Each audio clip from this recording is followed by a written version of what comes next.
acuérdense, reacciones redox, oxidación, perder electrones, los electrones del lado del producto, aumentar el número de oxidación, como calcin, que pasa de 0 a +2. Reducirse, bueno, lo contrario, ganar electrones, disminuir el número de oxidación, los electrones del lado de los reactivos. Bueno, acá un repasito de las cosas más comunes del número de oxidación, ya lo vimos. Y esto es, repasamos la redox que vimos la clase que viene, después agregué una nueva para ver si queda alguna duda. El primer punto es plantear las hemireacciones iónicas, lo que está cambiando de número de oxidación. Digamos, en este caso, el manganeso y el cloro. Ay, perdón, se me fue uno de más. Segundo paso, hacer un balance de masa. Balanceábamos el oxígeno con N de agua y el doble de protones, es decir, yo acá tenía 4 oxígenos para balancear, ponía 4 de agua. Como había puesto 4 de agua, introduje 8 hidrógenos, entonces en medio ácido ponía 8 oxidrilos. Si estuviera en medio alcalino, que no lo vamos a tomar, balanceo con N de agua y el doble de oxidrilos. Con el balance de cargas, terminábamos de igualar estas hemireacciones. Yo tenía que hacer que toda la carga de un lado fuese igual a la del otro lado, es decir, 2 cloruros, tiene 2 cargas negativas, entonces ponía 2 electrones. En la de arriba, yo de este lado tenía neto 8 positivas menos 1, 7 positivas, y de este lado tenía solo 2 positivas. Entonces balanceaba con 5 electrones, entonces neto de este lado tengo 5 y unas 6 negativas, y 8 positivas son 2 positivas, igual que del otro lado. Una vez que tenía todo igualado, masa y cargas, lo que hacía era igualar la cantidad de electrones transferidos, ¿sí? Es decir, lograr que estos 10 electrones que salen de acá vengan 2 por 5, 10 electrones a esta ecuación. Ese es el número total de electrones que voy a simplificar en la ecuación final. Tengan en cuenta estos 10 electrones, ¿sí? Porque dentro de un ratito los vamos a usar en una ecuación para calcular la diferencia de potencial. Que esa era otra de las ventajas de este método, que además de permitirme balancear una ecuación complicada, como en este caso, me permitía conocer la reacción anódica, la de oxidación, conocer la reacción catódica, la de reducción y el número total de electrones. Entonces, bueno, finalmente ajustaba la ecuación. Si había que agregar algún coeficiente más, lo agregábamos, como en este caso, para que esta ecuación me quede balanceada, había que agregar un 2 acá, porque de este lado tenía 2 potasios, entonces de este lado tengo que tener 2 potasios, y completaba el balance. Este 2 no me aparecía en el método ion-electrón, porque en este caso ni el potasio ni el cloro están cambiando de número de oxidación. Una vez que, entonces con esto ya tenía la ecuación balanceada. El anión permanganato o el permanganato de potasio es la sustancia que se está reduciendo, ¿sí? Porque está pasando a manganeso más 2. En ese caso, el anión permanganato es el agente oxidante. El que se reduce porque es capaz de oxidar a otro. Entonces, es el agente oxidante. En este caso, el cloruro, que se está oxidando a cloro 2, es el agente reductor, ¿Por qué? Porque si él se pudo oxidar es porque fue capaz de reducir a otro. Entonces, esta preguntita de agente oxidante, agente reductor, es un clásico de las preguntas de opción múltiple, así que ténganlas bien claro, porque, bueno, oxidante, reductor, anódico, catódico, da para hacer combinaciones de opción múltiple. Bien, vamos a ver otro ejemplito más. Puse otra reacción más para reforzar la idea. En este caso tengo cobre metálico que reacciona con ácido nítrico, forma una sal, que es el nitrato de cobre, se desprende un gas, que es el dióxido de nitrógeno, y se forma agua. Esta reacción, si hubiésemos tenido clases presenciales, la hubiéramos hecho en el laboratorio. Es una reacción muy vistosa, porque uno pone un pedacito de cable, cobre, le agrega el ácido, que es una sustancia tipo amarillenta, inmediatamente se forma esta sal, que es una sal entre turquesa y verde esmeralda, y se desprende este gas que es naranja, un naranja muy, muy intenso.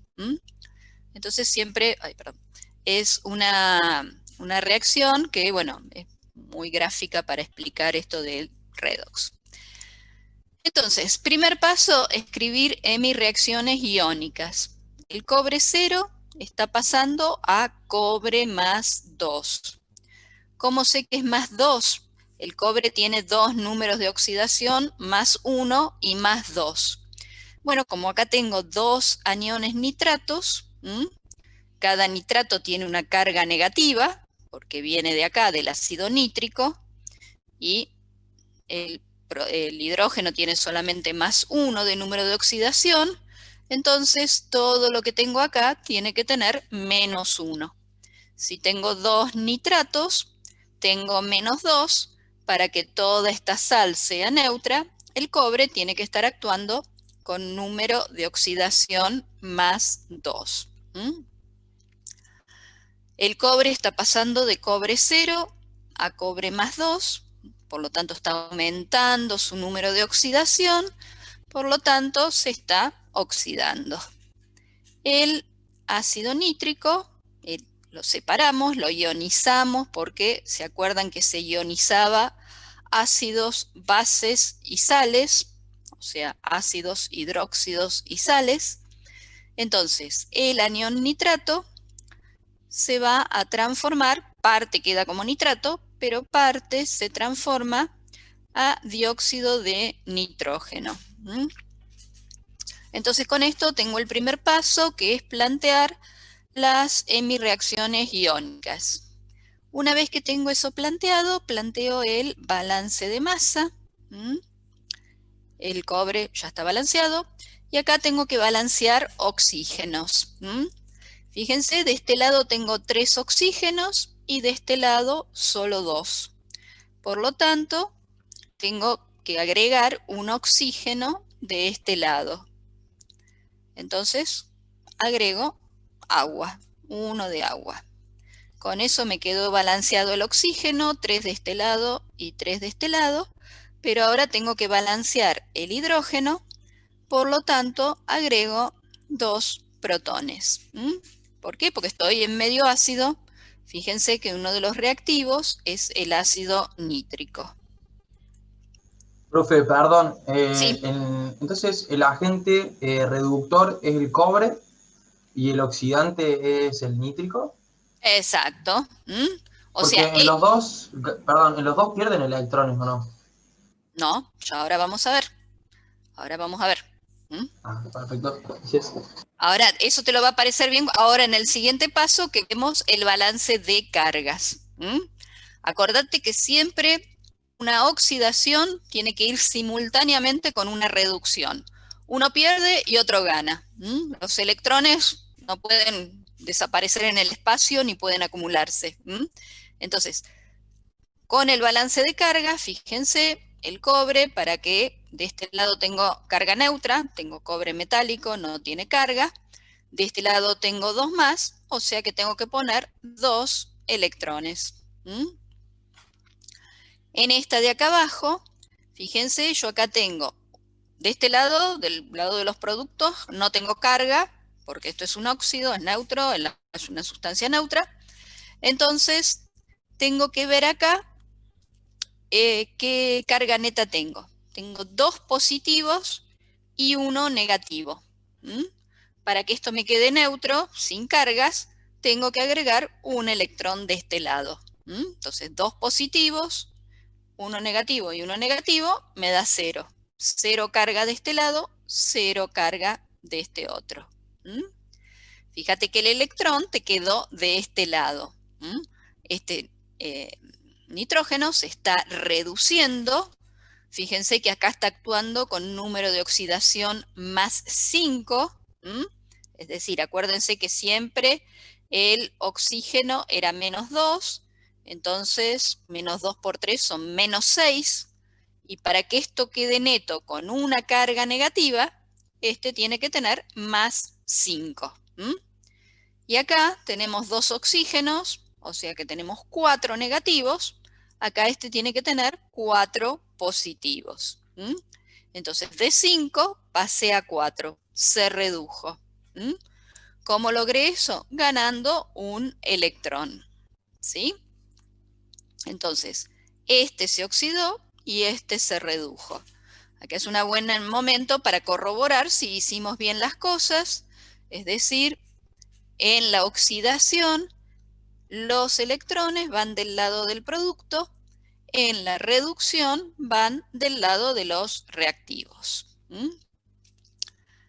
Entonces, ahora que ya tenemos balanceado todo lo que es carga y masa, primero masa y después carga, es decir, estas flechitas ya son realmente igualdades, tengo todo lo mismo de ambos lados, ahí tengo que igualar la cantidad de electrones transferidos. Es decir, esta oxidación me libera 2 electrones, pero esta reducción me absorbe, me toma solo 1. Para que las dos puedan ocurrir simultáneamente, necesito a la de abajo multiplicarla por 2. Entonces multiplico a la de abajo por 2 y ahora sí voy a tener 2 electrones que salen de la oxidación y vienen a la reducción. Entonces con esto sumo las semirreacciones, el quinto paso. Aquí tienen que acordarse bien de aplicar distributiva. Este 2 afecta a todo. Y ahora simplemente coloco los coeficientes. Fíjense que acá en el caso del ácido nítrico, como me pasaba en el caso anterior, yo tengo 4 protones y tengo solo 2 nitratos. Entonces me quedaría la duda si acá poner un 2 o poner un 4. ¿Qué pasaría si yo pusiese un 2 y me queda el hidrógeno sin balancear porque yo acá tengo 2 de agua? O sea que acá siempre se pone el más grande o el que balancee, digamos, ¿no? Entonces, ¿por qué me aparecía un 2 para el nitrato? Porque de los 4 nitratos que yo tengo, 2 quedan como nitrato y 2 son los que cambian a óxido. Por eso en el método ion-electrón aparece lo que cambia. En este caso ya la reacción me quedó balanceada, no hay iones espectadores, no hay de esos que haya que balancear después, así que ya me quedó la ecuación balanceada, ¿sí? El agente oxidante, como recién decía el compañero, es el ácido nítrico y el agente reductor es el cobre. Podemos decir que es el ácido nítrico o el anión nitrato, está bien, cualquiera de los dos. Lo que estaría mal decir es que el agente oxidante es el nitrógeno. Acá nitrógeno puro no tengo. Si bien el que sufre el cambio del número de oxidación es el nitrógeno, el agente oxidante es lo que se reduce. Y lo que se reduce es el anión nitrato. Bien, ¿Preguntas con esto del método ion-electrón? ¿Alguna duda? ¿Algo que no hayan entendido? Lo vemos acá antes de pasar a pilas. ¿No hay dudas? En el chat tampoco. Bien. Entonces, vamos a seguir. Creo que algo la semana pasada habíamos llegado a plantear de esto.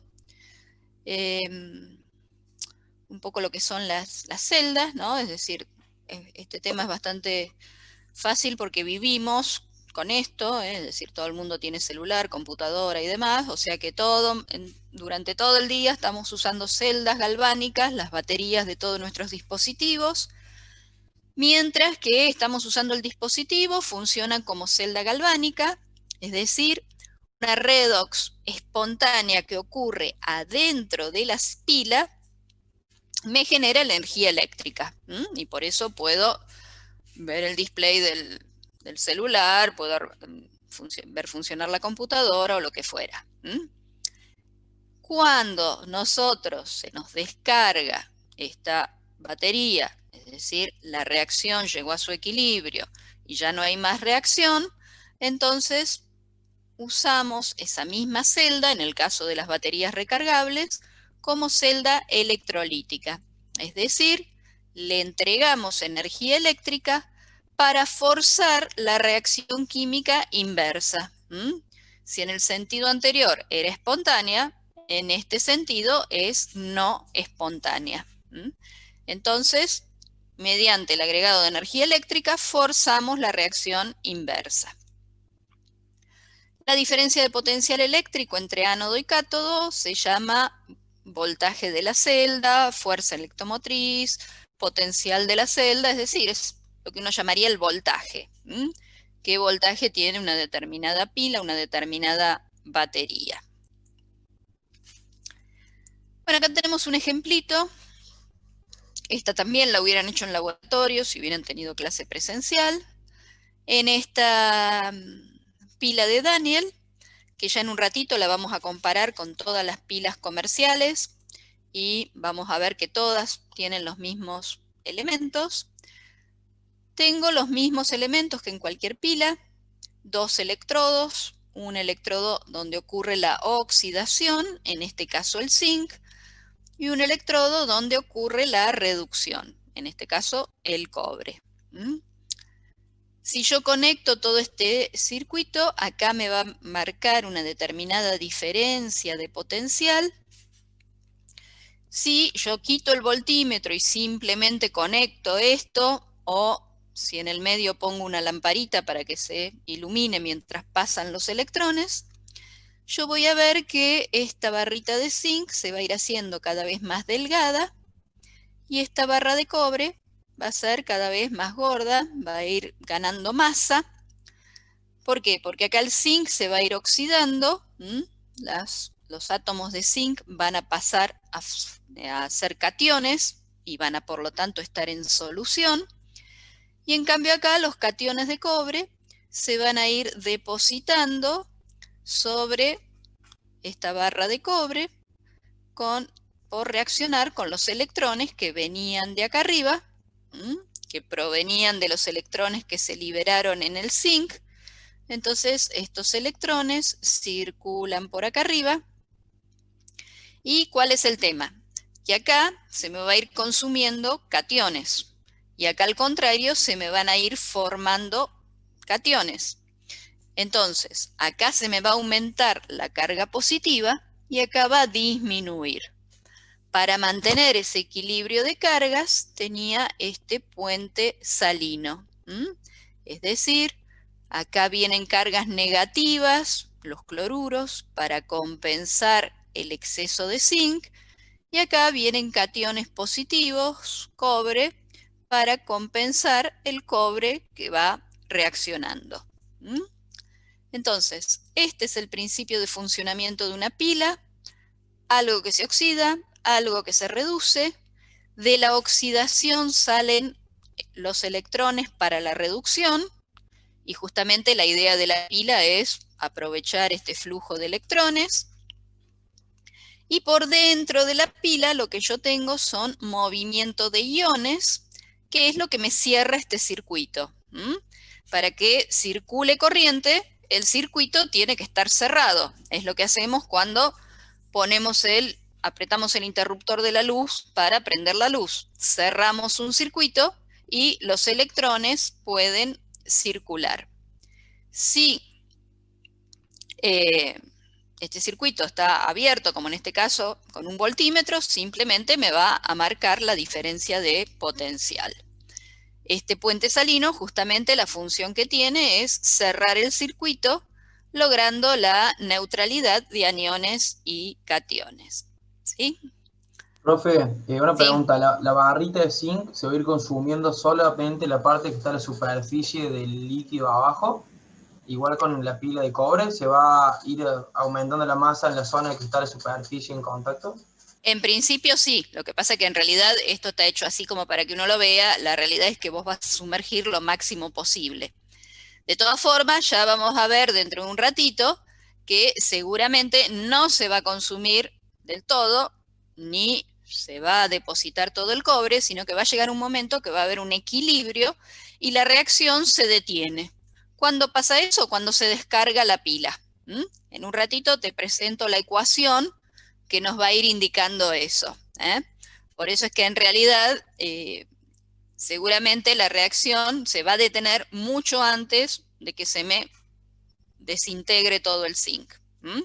Pero sí, para que haya reacción química, la redox tiene que estar en contacto con el líquido. Necesito que estos iones puedan moverse. Por acá arriba no van a poder moverse. Ah, perfecto. Entonces lo que nosotros veríamos, en el caso práctico, digo, veríamos como que se va engordando la barra de cobre, por ejemplo, se va engordando abajo, digamos así. Una cosa así. Sí, Ah, sí, sí, sí. Bien, la reacción total es que el zinc se oxida, el cobre se reduce. Acá ponemos la condición de que las concentraciones sean 1 molar, porque esas son las condiciones estándar. Es decir, nosotros cuando trabajamos con tablas termodinámicas, decíamos que las condiciones estándar eran 25 grados y una atmósfera. Acá en los potenciales también, pero además tenemos que aclarar que la concentración es 1 molar.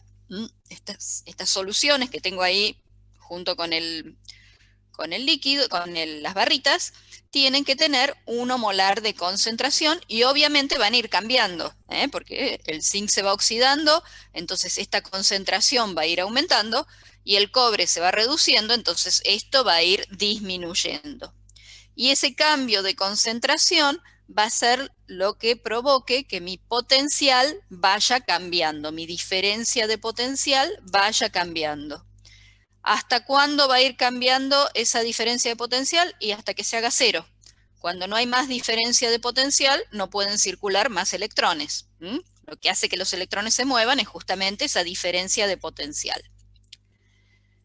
Esto que tienen acá abajo escrito como notación, ustedes ven mi cursor cuando yo marco acá en la filmina, en la diapositiva. Ah, no, porque hoy estaba dando una clase por Meet y no lo veían los chicos, por eso pregunto. Entonces, esta notación que ustedes tienen acá escrito es una forma abreviada de representar esa pila. Ese dibujito de recién lo puedo representar con esto. En el ánodo, ¿qué está pasando? El zinc se está oxidando a zinc más 2 de concentración 1 molar, por lo menos al principio. En el cátodo, el cobre más 2 de concentración 1 molar se está reduciendo a cobre metálico. Esta doble barrita en el medio simbolizaría el puente salino. ¿Sí? Entonces, con esta notación, ustedes tendrían que ser capaces de hacer el dibujito de recién o el dibujito de recién resumirlo en esta notación. Seguramente en el parcial lo más probable es que si les pido que hagan un ejercicio sobre celdas, ponga directamente la notación así, ¿sí? O sea, no tener que estar poniendo todo el dibujito. Bien. Nosotros vimos recién una celda donde tenía por un lado un electrodo de zinc y por otro lado un electrodo de cobre. Esto que tengo dibujado acá es lo que se llama el electrodo normal de hidrógeno. ¿Cuál es la reacción que ocurre acá? Bueno, yo acá tengo ácido, en este caso ácido clorhídrico. El ácido libera protones y dos protones pueden reaccionar con dos electrones para formar gas hidrógeno. Entonces, este electrodo normal de hidrógeno es el que se usa como referencia para medir todos los otros potenciales. ¿Por qué? Porque cuando yo armo una pila, pongo un voltímetro y mido la diferencia de potencial, ¿sí? Pero yo solamente puedo medir diferencias, no puedo medir valores absolutos de potencial. Entonces, ¿qué se hace? Se pone esta referencia convencional. Por convención, el potencial del electrodo normal de hidrógeno es 0 volts. Y a partir de acá medimos todos los demás. Esta campanita acá que tiene es simplemente para que pueda ingresar o salir el gas hidrógeno. Como la reacción ocurre sobre el electrodo, este gas se contiene ahí. Acá ponen como que se fuera por estas burbujitas por acá, pero la idea es que el hidrógeno, bueno, cuando entra sí puede salir un poco, pero la idea es que esté contenida en esta campana el hidrógeno. Y este electrodo de platino, a diferencia de los de recién, de cobre y zinc, que yo veía que adelgazaban o engordaban, que se consumían o se iban quedando cada vez con más materia, este electrodo de platino es lo que se llama un electrodo inerte. ¿Qué significa inerte? Que no entra en la redox, ni se oxida ni se reduce. ¿Para qué está? Bueno, simplemente para conducir los electrones. El platino es uno de los mejores conductores eléctricos, mejor que el cobre obviamente, solo que muchísimo más caro, por eso se usa únicamente en estos usos así de laboratorio. No podemos tener todo el tendido eléctrico con platino porque es un metal escaso, ¿sí? Entonces, ¿qué es lo que hago yo para, de alguna forma, registrar todos los potenciales? Bueno, monto el electrodo normal de hidrógeno con el potencial que yo quiero descubrir. Entonces, yo, por ejemplo, armo este electrodo de hidrógeno con el de zinc, que era uno de los electrodos de la pila de Daniel. Entonces, si yo armo esto, yo voy a ver que este voltímetro me va a marcar menos 0,76. ¿Qué significa este menos? Que el potencial de reducción, fíjense, pasar de zinc más 2 a zinc, es decir, reducirse, el potencial de reducción del zinc es menos 0,76. El del hidrógeno por convención era 0 y este es menos 0,76. ¿Qué significa? Que el zinc tiene menos tendencia a reducirse que el hidrógeno.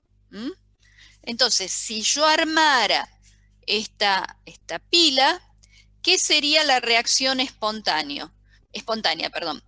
Que el hidrógeno se reduzca, porque 0, el potencial del hidrógeno es más alto que menos 0,76, entonces el hidrógeno se me reduce, es decir, los protones pasan a formar gas hidrógeno, en este caso la flechita sería saliendo, y el zinc, como tiene menos potencial de reducción que el hidrógeno, tiene más tendencia a oxidarse. Si tiene menos tendencia a reducirse, tiene más tendencia a oxidarse. Entonces, el zinc se va a oxidar. Si yo armara ahora lo mismo, pero con el electrodo de cobre, con la otra mitad de la pila de Daniel, ¿qué va a pasar? El voltímetro me va a marcar más 0,34. Es decir, un valor positivo. ¿Qué significa esto? Que el cobre tiene más tendencia a reducirse que el hidrógeno. Entonces, ¿cuál va a ser la tendencia espontánea? Que el cobre se reduzca y que el hidrógeno se oxide. Esa es la idea de tomar este electrodo como referencia, ¿sí? Si yo lo hago, a ver, ya que tenemos acá los numeritos, ¿qué les parece? ¿Cuál va a ser la diferencia de potencial en la pila de Daniel? Es decir, si yo armo el zinc con el cobre, ¿cuánto me va a marcar el voltímetro? Escucho respuestas. Anímense a decirlo, total no veo quién lo dice, así que no quedan mal si lo dice. 0. ¿Por qué 0? Yo voy a poner el zinc por un lado y el cobre por este otro. 0 no te puede marcar porque son sustancias distintas, las tendencias a reducirse son distintas. Es decir, la tendencia a reducirse del zinc es menos 0,76. La tendencia a reducirse del cobre es más 0,34. ¿Cuál les parece que va a ser la diferencia neta que me va a marcar el voltímetro? ¿Puede ser, profe, menos 0,42? Ahí tenés un problemita con los signos. Pensalo un poquito. O 1, profe, no sé. 0 o 0,42. ¿Cuánto? ¿O 0,42 si no, o cuánto? 1 o 1,1, ¿no? Porque 4, claro, 6, 1,1. Sí, 1,1. Bueno, entonces la diferencia es 1,1. Ustedes piénsenlo en una regla. Piensen en una regla común. Una mido menos 0,76 centímetros o lo que ustedes quisieran. Y el otro mide más 0,34. ¿Cuál es la diferencia entre ambos? Y bueno, tengo de un lado 0,76 y el otro 0,34. Tengo que sumarlo. La diferencia de potencial va a ser 1,1. Este está 0,76 por abajo. Este está 0,34 por arriba. ¿A cuánta diferencia están los dos? 1,1. Ahora lo vamos a ver un poquito mejor con la tabla, ¿sí? Fíjense que si yo hiciera lo mismo para todos los elementos, es decir, en vez de tener un electrodo de zinc, pongo uno de oro, uno de plata, uno de hierro, uno de cadmio, bueno, así con los distintos elementos, llego a esto que es la tabla de potenciales de reducción. Esta tabla de potenciales de reducción, si ustedes se fijan, por acá en el medio, en rojo, está el hidrógeno, que tiene potencial 0 volts. Y para arriba tenemos las sustancias de potencial de reducción positivas. ¿Qué significa? Lo que está por acá arriba tiene más tendencia a reducirse que el hidrógeno. Lo que está por acá abajo, que tiene valores negativos, tiene menos tendencia a reducirse que el hidrógeno. Es decir, cuanto más arriba estoy en la tabla, más tendencia a que algo se reduzca. Cuanto más abajo estoy, menos tendencia a que algo se reduzca, por lo tanto, más tendencia a que se oxide. Estos de acá abajo se van a oxidar más fácilmente y los de arriba se van a reducir más fácilmente. Si yo agarrase, no sé, dos elementos cualquiera, por ejemplo, acá tengo plata y agarro, bueno, no sé, qué sé yo, magnesio. Fíjense, la plata tiene un potencial de reducción de más 0,8. El magnesio tiene un potencial de reducción de menos 2,37. ¿Qué significa? La plata tiene mucha tendencia a reducirse y el magnesio muy poco. ¿Cuál va a ser la reacción espontánea? Y que la plata se reduzca y que el magnesio, que tiene poca tendencia a reducirse, va a ser el que se oxide.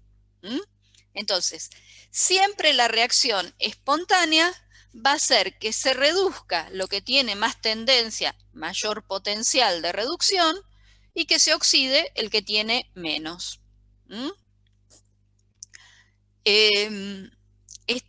Fíjense, esta tabla es una tabla de potenciales de reducción, está todo escrito como reducciones, los electrones siempre están del lado de los reactivos, justamente porque son reducciones, y estas reacciones yo las podría escribir al revés, y obviamente si las escribo al revés, lo que tengo que hacer es cambiar el signo. Yo podría hacer justamente la tabla de potenciales de oxidación, donde estarían todas estas ecuaciones dadas vuelta, todas estas ecuaciones dadas vuelta, pero con todos los signos cambiados. Es decir, algo que tiene mucha tendencia a reducirse, como acá el flúor, tiene un alto potencial de reducción. Si yo lo escribo al revés, tengo menos 2,87, o sea que tiene un bajo potencial de oxidación. Entonces, estas reacciones son reversibles. Al invertir la reacción hay que cambiar el signo. Y este tema es importante. Si yo una de estas hemireacciones las multiplico por un coeficiente, como hacíamos en el método ion-electrón, cuando igualaba la cantidad de electrones transferidos, ¿se acuerdan que multiplicaba la de arriba por 5, la de abajo por 2, etcétera? Cuando yo multiplico la reacción por un coeficiente, este valor no cambia. Ojo que esto es distinto a lo que era la parte de entalpía, entropía, energía libre. ¿Se acuerdan que cuando en una reacción termodinámica, si yo multiplicaba por 2 la entalpía, tenía que multiplicar por 2 el delta H?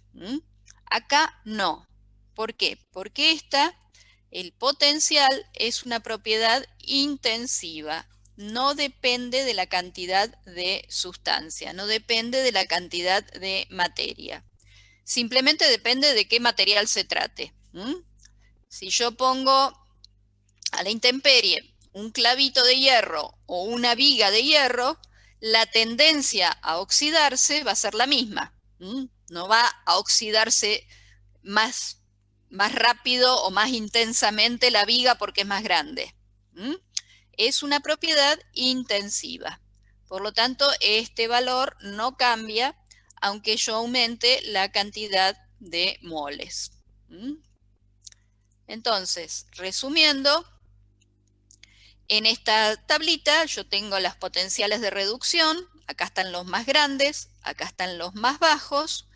Entonces, cuanto más arriba estoy en la tabla, tengo un agente oxidante más fuerte. ¿Por qué? Porque si tiene mucha tendencia a reducirse, quiere decir que tiene mucha capacidad de oxidar a otra cosa. Y acá abajo, al revés. Acá tengo sustancias que tienen mucha tendencia a oxidarse, porque tienen baja tendencia a reducirse. Entonces, si tienen mucha tendencia a oxidarse, quiere decir que son agentes reductores más fuertes. Entonces, esta tablita simplemente lo que me va a estar indicando un poco es cómo van a reaccionar las distintas sustancias en una reacción redox. ¿Qué va a ser lo espontáneo? Que lo que está más arriba se reduzca y lo que está más abajo se oxide. Si yo quisiera al revés, que se reduzca lo de acá abajo y se me oxide lo de arriba, bueno, voy a tener que tener una celda electrolítica, entregar yo energía eléctrica, entregar yo electrones para forzarlos a que circulen en el sentido no espontáneo. Es decir, lo espontáneo que va a hacer que lo de arriba se reduzca y lo de abajo se oxide. ¿Dudas con esto? ¿Preguntas, chicos? Entender un poco esto es la clave de todo este tema redox. ¿No hay preguntas? Seguimos entonces. Bueno, entonces un poquitito recién lo que veíamos de la diferencia de potencial de la pila original que habíamos visto, la de Daniel. El zinc se estaba oxidando. Entonces, ¿qué significa? Su potencial de oxidación es más 0,76. ¿Se acuerdan que el que sacábamos de tabla era menos 0,76? Pero ese era el de reducción. Como acá se está oxidando, le pongo más. El cobre se está reduciendo, pongo el valor de tabla y después simplemente sumo. Entonces, para calcular la diferencia de potencial de la celda, ¿qué es lo que hago? Electrodo, potencial de reducción del cátodo más el de oxidación del ánodo. O, justamente por eso el nombre de diferencia de potencial, hago la diferencia entre los potenciales de reducción de cátodo menos ánodo. Es decir, este estaba 0,76 por abajo, este está 0,34 por arriba. Bueno, la diferencia es 1,1 volts. Si yo hago directamente con los datos que saco de tabla, el de reducción del cátodo es 0,34. Menos el de reducción del ánodo es menos 0,76, o sea, más 0,76, que es lo mismo que pusimos acá arriba. Cuando yo hago esta cuentita y esta diferencia de potencial me da positiva, significa que la reacción es espontánea. O, si fuera una pila, que está actuando como celda galvánica. La reacción está ocurriendo y me está generando energía eléctrica. Si cuando yo hago esta reacción, este numerito me da negativo, por ejemplo, si yo pusiese estas dos reacciones al revés, si yo quisiese que el zinc se reduzca y el cobre se oxida, cuando yo hago las cuentas, esto me daría menos 1,1. Cuando esto me da negativo, significa que esta reacción no es espontánea. Es decir, yo para que esa reacción ocurriese, si me da negativo, tendría que entregarle energía eléctrica, entregarle los electrones en el sentido que yo quiero para forzar la reacción química. ¿Dudas hasta acá, chicos? ¿Preguntas? Bien. Bueno, esto de la diferencia de potencial que se mide en volts se relaciona con la energía, el joule, que es la unidad internacional de energía, a través del coulomb. Es decir, si yo multiplico volt por coulomb, obtengo el joule. Es decir, cuando hablamos de energía, no sé, así como cuando hablamos de energía, ¿se acuerdan que yo podía tener fuerza por distancia o podía tener presión por volumen? Me daba en unidades de energía. Acá cuando trabajo con electricidad, la energía la obtengo como producto de volt, que es la unidad de diferencia de potencial, por coulomb, que es la unidad de carga eléctrica. Entonces, como muchos de ustedes seguramente todavía no han visto la parte de electricidad en física, como para que quede un poco más claro, la idea es, asociándolo a lo que sería una caída de agua, si yo en esta caída de agua quisiese aprovechar su energía, por ejemplo, en una central hidroeléctrica o simplemente aunque sea solo en una noria, esas ruedas que dan vuelta, ¿de qué dependería la energía que voy a obtener? Y por un lado, de la altura de esta caída de agua. Obviamente, cuanto más alta, más energía va a traer al caer. Entonces, lo que en hidráulica sería la altura de caída de agua, para la electricidad es la diferencia de potencial eléctrico. Acá yo tengo energía potencial alta, acá tengo energía potencial baja. En una celda también tengo la circulación de electrones desde diferentes niveles de energía eléctrica, de diferentes voltajes eléctricos, ¿sí? Cuanto mayor es la diferencia de potencial, más energía eléctrica voy a poder obtener. Es decir, en esa tabla de potenciales, cuanto más separados están los elementos, cuanto más arriba y más abajo están, mayor diferencia de potencial tengo y puedo obtener una mayor energía eléctrica. Pero no solo la diferencia de potencial me condiciona la energía. Es decir, así como pasa en el agua, yo puedo obtener más energía si acá tengo más caudal de agua. Si esto es un arroyo o si es un río caudaloso, obviamente en el río caudaloso voy a obtener más energía eléctrica. Bueno, el caudal, en el caso eléctrico, sería la carga eléctrica, los coulombs. ¿Dónde están los coulombs? En la carga eléctrica que tienen mis electrones. Si hay más moles de electrones circulando, hay más coulombs, más carga eléctrica circulando, y por lo tanto voy a obtener más energía eléctrica.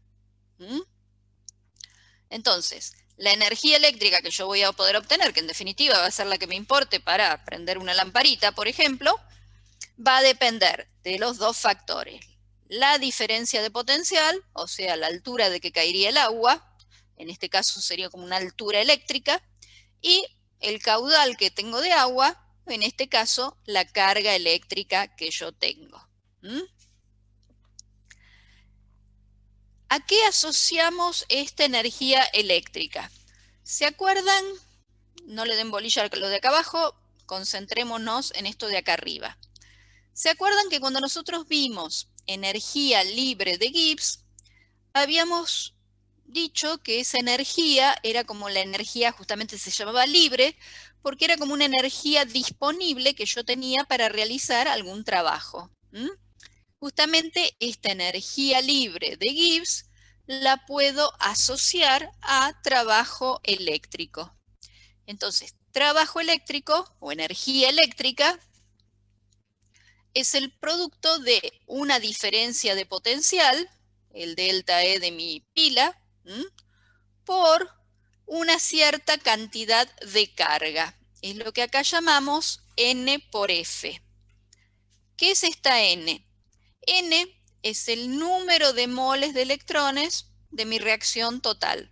Ese número de moles que simplificábamos, ¿se acuerdan? En el método ion-electrón, era cuando igualábamos la cantidad de electrones transferidos. Bueno, ese N es el que va acá.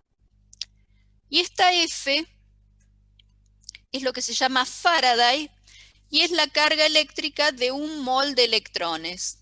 Es decir, tiene un valor fijo, 96.500 coulombs. En realidad está redondeado ese valor, pero es el que tomamos nosotros. 96.500 coulombs es la carga eléctrica de un mol de electrones. Eso sale experimentalmente. En las primeras clases estaba por ahí el experimento de Millikan, que medía la carga eléctrica de un electrón solito. Entonces, si esa carga eléctrica, que era del orden de 10 a la menos 19 coulombs, o sea, muy, muy pequeña porque el electrón es algo muy pequeño, si esa carga eléctrica de un electrón la multiplico por el número de Avogadro, el 6,02 por 10 a la 23 que hay en un mol, obtengo el Faraday. Entonces, N por F es el número de moles que está circulando por la carga eléctrica que cada mol me da la carga eléctrica que está circulando en mi celda. El delta E es la diferencia de potencial. Coulomb por volt, energía. ¿Se acuerdan que el delta G se medía en joule, o bueno, kilojoules? ¿Y por qué aparece este signito menos acá? Porque recién habíamos dicho que cuando el delta E es positivo, la reacción es espontánea. Y para que algo sea espontáneo, mi delta G tenía que ser menor a 0. Por lo tanto, un delta E positivo, una diferencia de potencial positivo, me da una reacción espontánea. Cuando el delta E es negativo, con este menos de acá se me hace más, un delta G positivo daba que algo era no espontáneo. Entonces, esta es la relación entre energía libre y potencial de la celda. Y vamos a ver ahora el efecto de la concentración. Recién habíamos dicho que cuando la pila empieza a funcionar, va cambiando, en el caso de la pila de Daniel, la concentración de cationes zinc y la concentración de cationes cobre. Entonces, para medir ese efecto de la concentración, partimos de esta ecuación que la habíamos visto en equilibrio.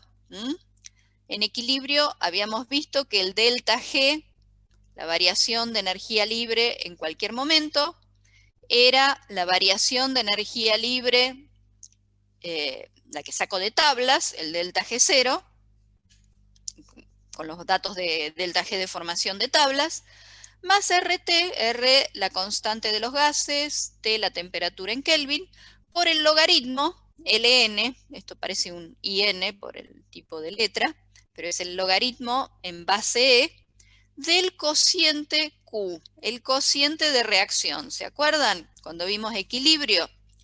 Cuando yo estaba en el equilibrio, el delta G era 0 y el cociente de reacción era la Kc, la constante de equilibrio. Y eso, ¿se acuerdan? Nos permitía calcular el valor de K en función de datos de tablas del delta G0. En este caso, yo lo que voy a hacer con esta ecuación, que no vemos la deducción porque sale de una integral termodinámica, en esta ecuación yo lo que voy a hacer es reemplazar el delta G por la energía eléctrica. Como justamente era la energía libre, era la que yo podía obtener mediante energía eléctrica. Entonces reemplazo, este es el delta E, la diferencia de potencial en cualquier momento, y este es el delta E0, el que saco de tablas, la diferencia de potencial que yo saco de la tabla de potenciales. Entonces, si yo divido todo por NF, llego a esta reacción, a esta ecuación, perdón, y para simplificar, reemplazando los numeritos de R, de la temperatura 25 grados o 298 Kelvin, y el Faraday 96.500 coulombs, y pasando al logaritmo en base 10, este pasaje se hace porque muchas concentraciones se usan como 10 a la menos 1, 10 a la menos 2, etc. Entonces, bueno, es más cómodo trabajar con logaritmos decimales que con logaritmos naturales. Acuérdense que todas estas ecuaciones fueron trabajadas cuando no había calculadoras. Entonces, para los logaritmos había que entrar en tablas, buscar los valores, etc. Entonces era mucho más cómodo trabajar con logaritmos decimales. Entonces, reemplazando, llegamos a esto que es la ecuación de Nernst. ¿Y qué es lo que me dice esta ecuación? Que la diferencia de potencial de una pila, o simplemente de una reacción redox, aunque no la tenga armada como pila, esa diferencia de potencial depende de dos términos. Un término, que es el que saco de tablas, el potencial de reducción del cátodo menos potencial de reducción del ánodo. Es el 1,1 que recién calculamos para la pila de Daniel. Pero hay además otro término que depende de las concentraciones. Este Q era la misma expresión que la constante de equilibrio, solo que no en el momento de equilibrio, sino en cualquier momento. Es decir, concentración de los productos elevado al coeficiente estequiométrico sobre concentración de reactivo. Entonces, fíjense que lo que pase en mi celda en algún momento determinado va a depender, por un lado, de qué está hecha esa pila. Si es una pila de cobre y zinc, de cobre e hidrógeno, de oro y plata, no sé, el material que yo quiera. Pero hay un segundo término que depende de las concentraciones. Es decir, a medida que va cambiando las concentraciones en mi solución, va cambiando la diferencia de potencial. ¿Hasta cuándo va a cambiar esto? Y hasta que un momento este término me iguale al delta de 0 y por lo tanto la diferencia de potencial me dé 0. Si hay 0 diferencia de potencial, no hay más reacción química, no hay más corriente eléctrica que circule. ¿Qué pasó? Se me descargó la pila. Ahí, si es una batería recargable, bueno, la enchufaré y forzaré la reacción inversa. Pero la reacción va a ocurrir hasta que la diferencia de potencial sea 0. ¿Sí? Vamos a verlo con un ejemplito, así se entiende. Me preguntan si esta reacción va a tener lugar de forma espontánea para estas concentraciones de cationes de hierro y de cadmio. Entonces, el cadmio en este caso se está oxidando y el hierro se está reduciendo. Si yo voy a tablas, busco el potencial de reducción del hierro, potencial de reducción del cátodo, de lo que se está reduciendo, es menos 0,44, menos el de reducción del ánodo, de lo que se está oxidando. Acá lo tengo escrito como reducción, o sea, menos 0,40, o sea que se suma este 0,40, y el resultado neto me da menos 0,04. ¿Qué significa esto? Que si yo tuviese esta reacción en condiciones estándar, en condiciones 1 molar, esta reacción no sería espontánea. ¿Por qué? Porque el cadmio tiene más tendencia a reducirse que el hierro. Y yo quiero que pase lo contrario. Ahora, ¿qué pasa? No tengo en concentraciones estándar. Este es el valor de delta E 0. Como tengo concentraciones distintas, aplico la ecuación de Nernst. Por la ecuación de Nernst, no se preocupen que en el parcial se las doy, no hace falta que la memoricen, ¿sí? Entonces, reemplazo en la ecuación de Nernst, número de moles de electrones que se simplifican son 2, o sea que acaba el 2, y el logaritmo de Q es productos sobre reactivos. Productos que tengo. Tengo cadmio más 2 y hierro, pero el hierro está en estado sólido. ¿Se acuerdan que los sólidos puros no entraban en la expresión de los cocientes? Entonces pongo directamente la concentración de cadmio. Dividida la de los reactivos. De reactivo tengo solamente hierro más 2, porque el cadmio es sólido, entonces pongo esto. Entonces hago esta cuentita y fíjense que ahora para estos valores de concentración, el delta E me da mayor a 0. Al ser positivo, la reacción es espontánea. Entonces fíjense, algo que en condiciones estándar no era espontáneo, para otras concentraciones sí puede ocurrir la reacción química. Entonces, en esta ecuación de Nernst tengo todos los factores que hacen que mi diferencia de potencial pueda verse cambiada. Uno está dado de qué está hecho la pila, o cuál es la reacción química. En este caso, hierro y cadmio. En el otro tengo en cuenta la concentración, que como ven me puede cambiar significativamente que una reacción ocurra o no. Y bueno, no se olviden que acá adentro está metida la temperatura. O sea que la temperatura también podría influir en la diferencia de potencial que yo voy a tener, en el voltaje que va a tener mi celda, o la posibilidad que una reacción ocurra o no. ¿Mm? Bien, con esto un poco lo que hace a cálculos. ¿Alguna duda, pregunta, algo que quieran, que no hayan entendido? Profe, la temperatura tiene que estar a 25 grados. Si no lo está, entonces la constante la tenemos que cambiar. Claro, si no lo está, tendrías que usar esta ecuación. ¿Mm?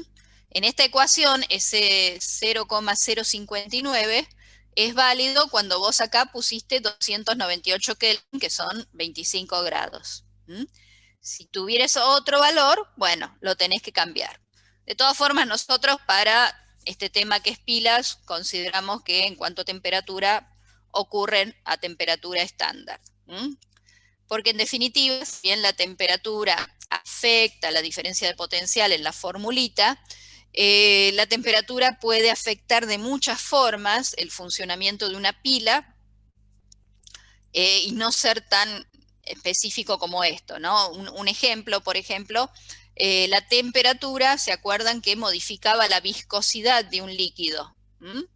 Entonces, por ejemplo, en el caso de una batería de auto, ustedes vieron que adentro de la batería tiene ácido sulfúrico. Entonces, ese ácido sulfúrico, cuando cambia la temperatura, cambia su viscosidad y por lo tanto cambia la movilidad de los iones, ¿sí? O sea que la temperatura puede afectar de distintas formas. ¿Mm? Por eso nosotros, para lo que es los cálculos que ustedes van a hacer, consideramos directamente el 0,059, que da por entendido que es condición estándar 25 grados. ¿Sí? Perfecto, muchas gracias. ¿Alguna otra duda? ¿Pregunta? Una cosa que hay que aclarar, acá que pusimos concentración de productos sobre concentración de reactivo, si acá, qué sé yo, hubiese habido un 2 frente al cadmio, hubiese tenido que esto elevarlo al cuadrado, como así con la constante de equilibrio o el cociente de reacción, era concentración de productos elevado al coeficiente estequiométrico sobre concentración de reactivos elevado al coeficiente estequiométrico. En este ejemplo,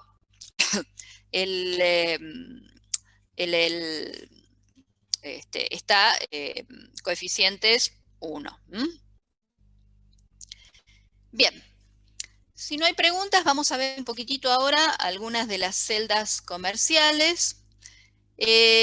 Saco la cámara para que se pueda ver.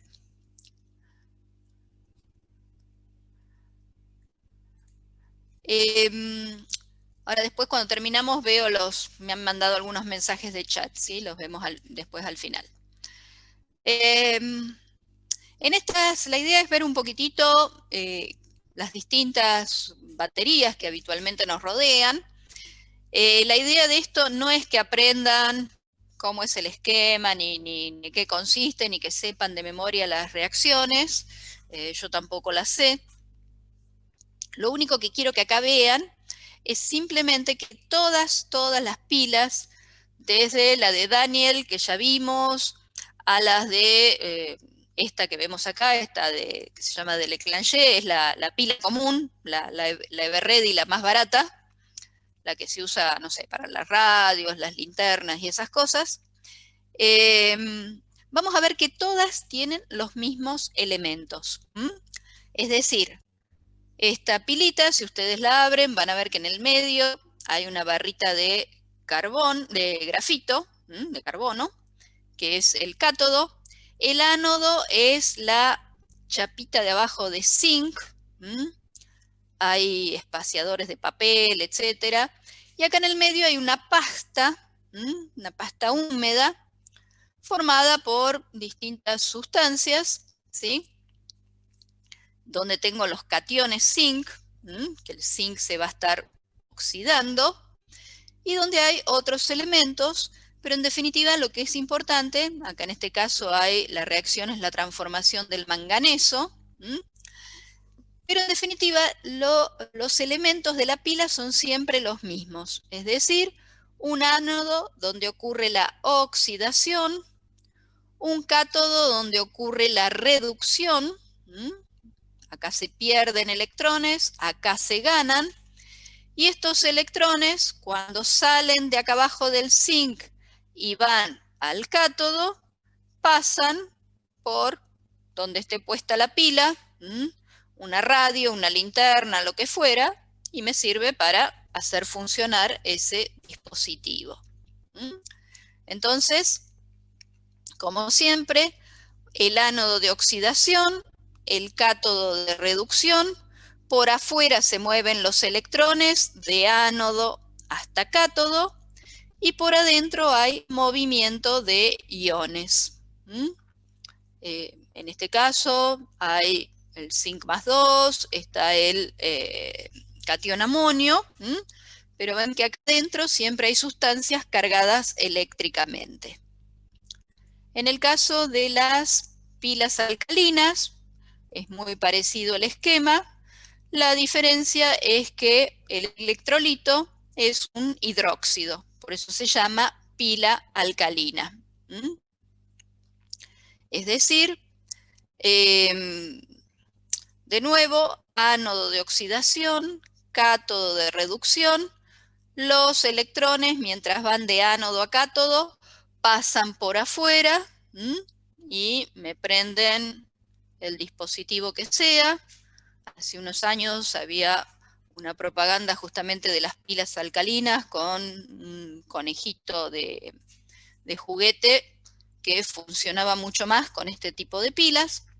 Y por adentro, movimiento de iones, en este caso los oxidrilos. Se están moviendo también todo por este material que hay adentro, donde permite el movimiento de iones. Profe, ¿sí?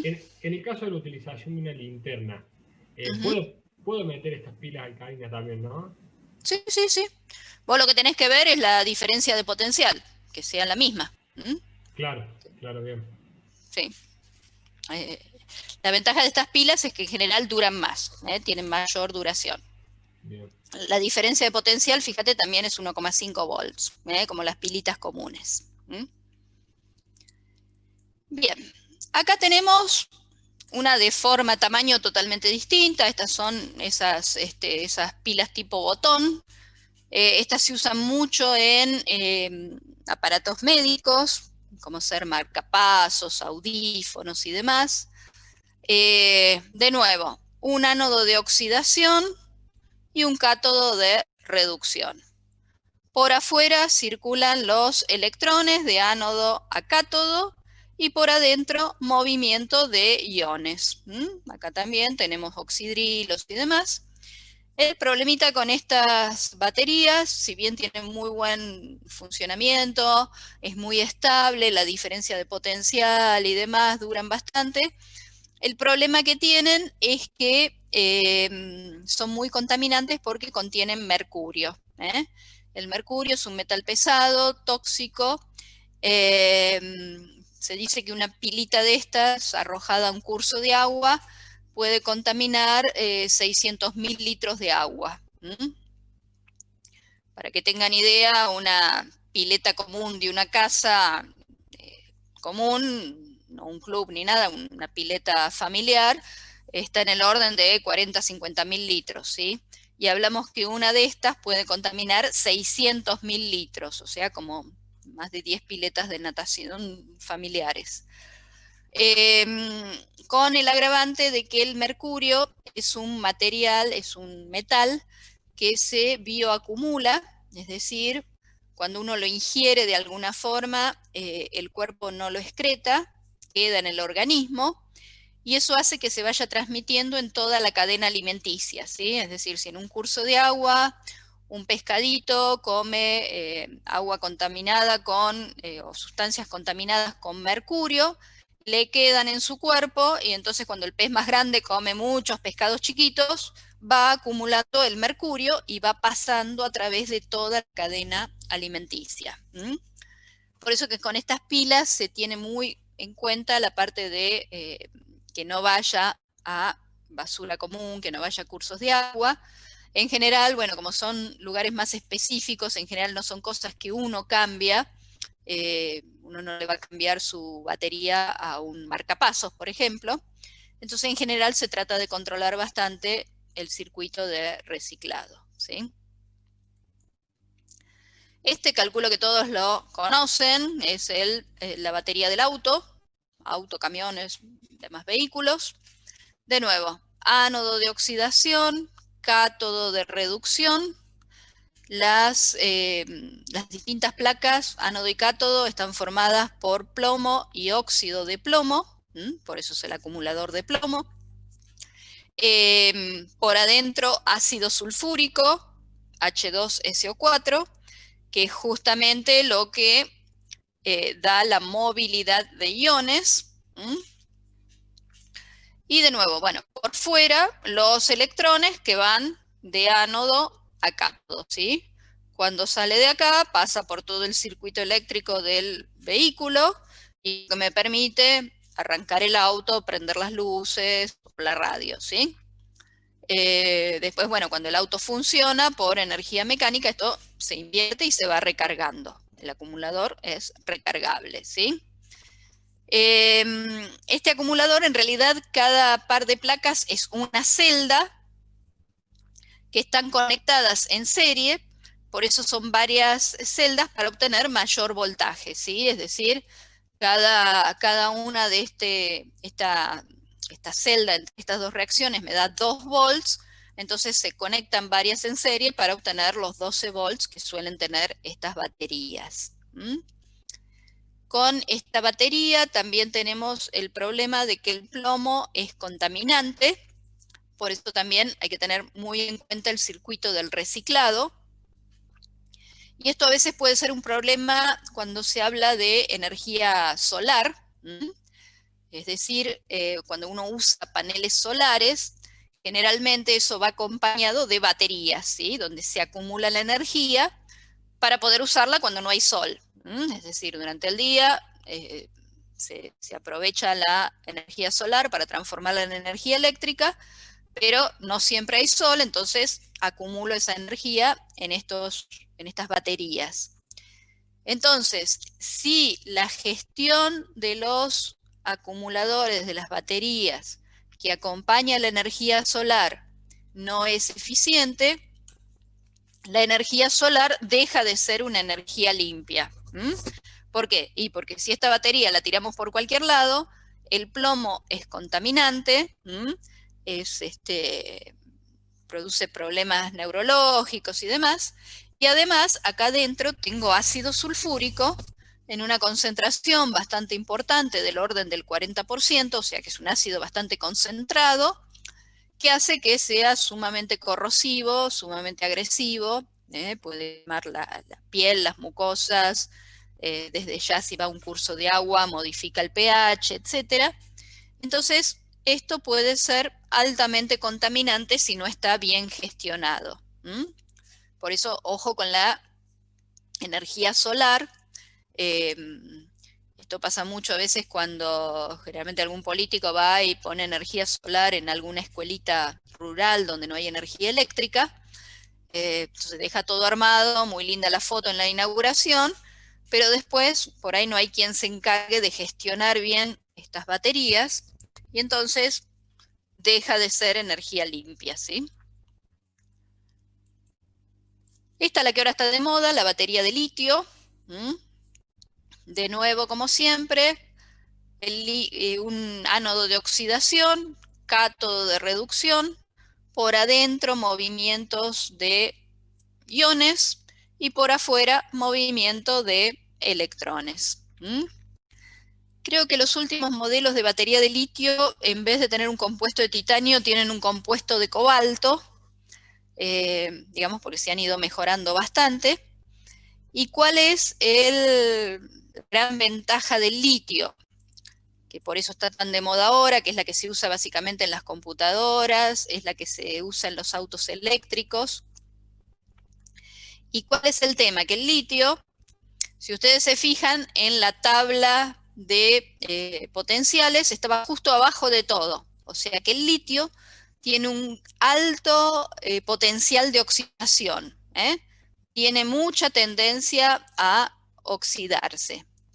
Y además el litio es el metal más liviano, es el primer metal de la tabla periódica, es muy livianito, y cuando estamos hablando de baterías que necesitan mucha energía eléctrica, como en el caso de un auto, el que sea liviano es muy importante. Lo mismo en las computadoras. Cuanto más liviano, mejor.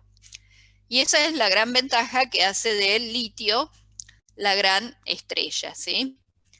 Y importante para nosotros porque en Argentina hay grandes yacimientos de litio en el norte, entre Bolivia, Perú, Bolivia, Argentina y Chile, están los principales yacimientos de litio, y estaría muy bueno que se desarrollara acá más tecnología y no simplemente exportar el litio para que lo procesen en otro lado, ¿no? Bueno, resumiendo, vieron distintos tipos de baterías, la que usan en la compu, la que usan en el auto, la que usan en la radio, la que pueden ir en un reloj.